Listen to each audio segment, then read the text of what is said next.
Alrighty, welcome back to the Laryngitis Art Channel, where I, Laryngitis, will be taking you through the sick and twisted world of my 9th grader mind.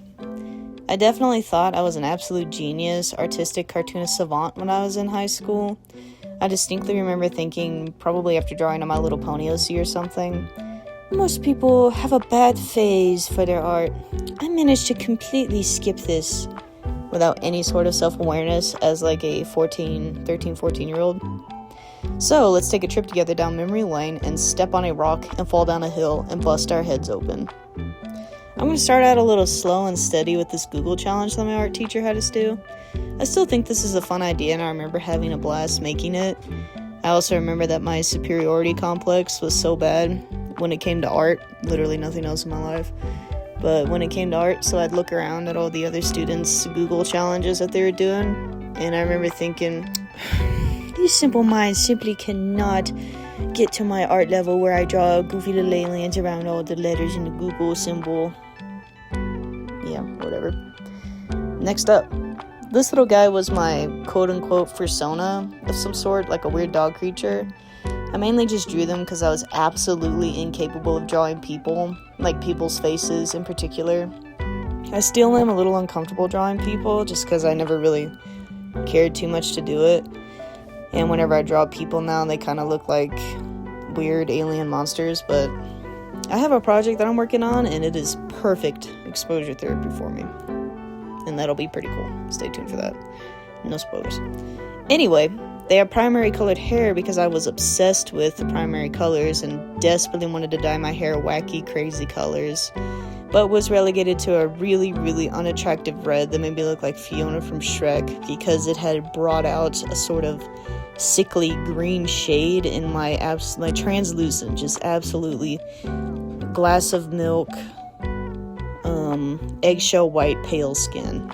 So that was not a good look for me. I actually redrew this about a year ago on my phone in Autodesk Sketchbook. I really like it. It ain't half bad. Maybe I'll redraw it again and make it an OC of some sorts, even though I've never been good with OCs. I'm not good at, I don't like it. Alright. Here is the start of my gross out or gory drawings. I love to draw monsters puking or excessive gore, or as, excessive as my skill and my art style allowed me to be. Another example is this World War I soldier in a gas mask with his foot being dissolved. I loved drawing soldiers in gas masks at this time. Just tons of drawings of, the same soldier in the same, green outfit. My hyperfixation was chemical weapons and the history of genetically engineered biological/chemical agents deployed in instances of war or political violence. As a kid, I was interested in the history of these things, not in applying it in any way. As is explored with this absolutely just insane drawing that I just wanted to write down all these facts, so I drew like a chemical salesman. God, I'm really lucky. If anybody actually looked through my sketchbook, they would have thought that I was crazy.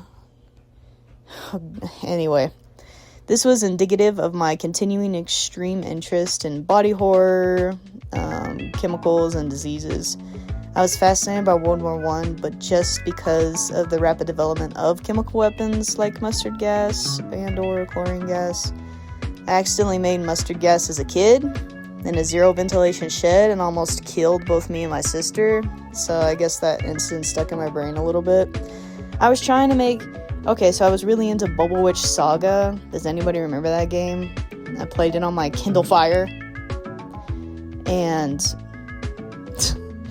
And I wanted to make potions like the witches did, so I just combined every chemical in that shed in a bucket. My sister was there playing witches with me, and it turned out bad. But obviously I'm okay, and she's okay. So, there you go. Anyway, I thought that the imagery of mustard gas covering the trenches and engulfing everyone within was just a neat concept. it wasn't so neat for them back then, but I was a really weird little kid, and I didn't really have the tact or the sensitivity to think about stuff like that. Oh well. My cats are beating each other's asses. Whatever. I really gotta start kicking them out when I record videos, but they're too sweet, so I don't think about it. Alright. Next up. I love to draw on my schoolwork.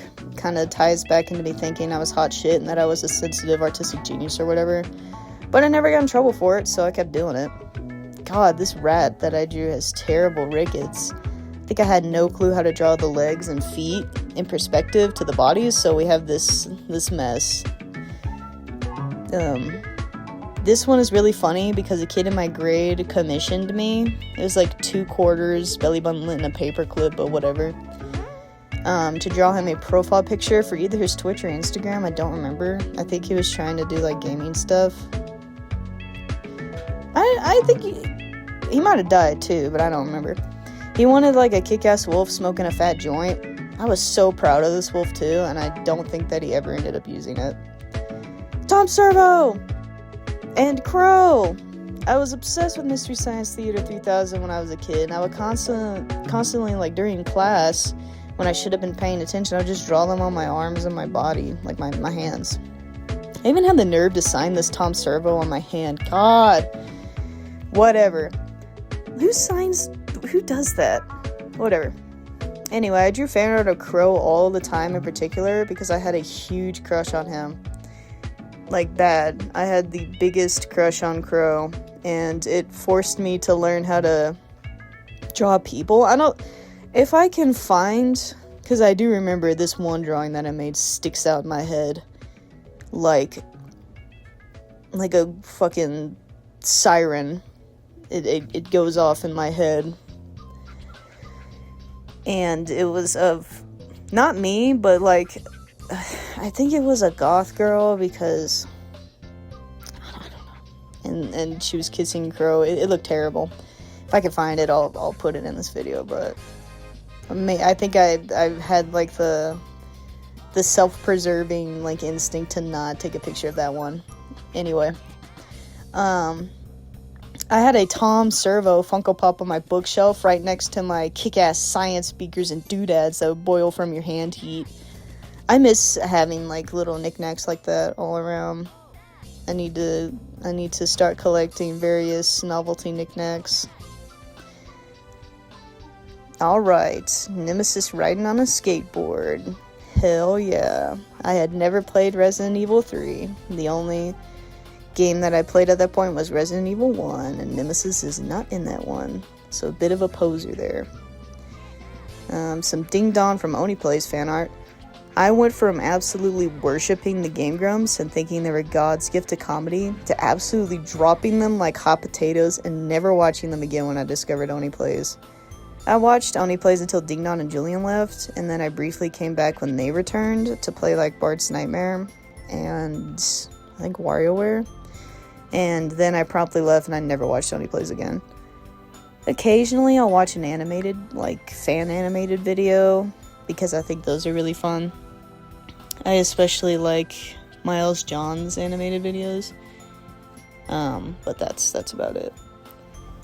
Another Ding Dong fan art from the Genesis Valentine video. I think Ding Dong's, his character, that little character design was awesome, so I love drawing it. And I also really liked playing the Rabbids games as a kid. I played the Rabbids Go to the Moon and the Rabbids like party game where they go back in time a lot. I played those a lot. And I'd play the party game with my uncles, so it was fun. Anyway, my little brother has this painting of a noodle cat thing on his wall. I think it's terrible, but he has a lot of my old art. That's actually why I got inspired to make this video, because he sent me pictures of his bedroom, and all over the walls is my old art that I haven't thought about in years. And then I went back through my camera roll all the way back to when I was a kid in high school. And yeah, sure enough, I literally documented like everything I drew at that time period, so I decided to make this video.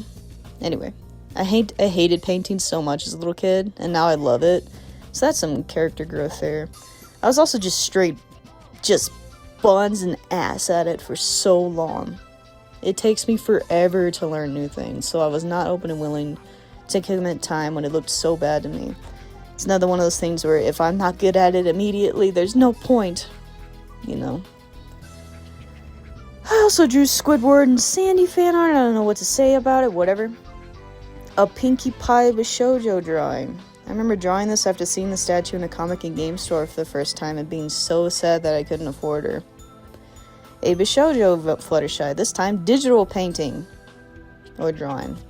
I did this with my fingers on my phone, and I remember hating the experience of digital art so much that when I finally got a drawing tablet, I barely used it. It makes me cringe to this day that my parents got me like an early Huion tablet and I never used it. I think I only used it to draw Cinder from Killer Instinct once. I think that was the only drawing I did on that tablet. And then I never touched it again. Oh well. And there we go. A thorough romp through my art and mindset at the glorious age of like 14 years old. I was pretty active on Wattpad, and I pretty much only used Wattpad at this point, and uploaded my art to an art collection sketchbook thing. Does anybody remember? If anybody was on Wattpad at that time, do you guys remember like a lot my circles that I ran in, like in Wattpad, it was never actual books. It was like art book collections, and every chapter would just be their art that they did. And that's what I did for a while. For my sketches and doodles and stuff. But yeah, I remember doing that, and again, I thought that I was just, you know, the coolest, most creative person on the planet. So it'd be like, here's a little upload for all of my fans. And it's like the worst, like smudged pencil drawings of like My Little Pony stuff. Yeah, I miss those times. I miss being that confident. I honestly wish that I had that confidence now. Anyway, that's why there's so many high quality photos, quote unquote high quality, instead of like, you know, just like passing little snapshots. And why I took so many at this time is because I was uploading to my Wattpad. But yeah, I really, really appreciate you guys watching this video all the way through. This was a lot of fun to make. A nice little trip down memory lane. Yeah, like and subscribe and all that. I got some cool stuff coming up. I am still working on a pretty fun, like, how to make a fake taxidermy monster to hang up on your wall. So keep an eye out for that one. That should be coming. You know what? That should be coming by the end of July. I'll give myself some time. Some more time. Anyway, see ya.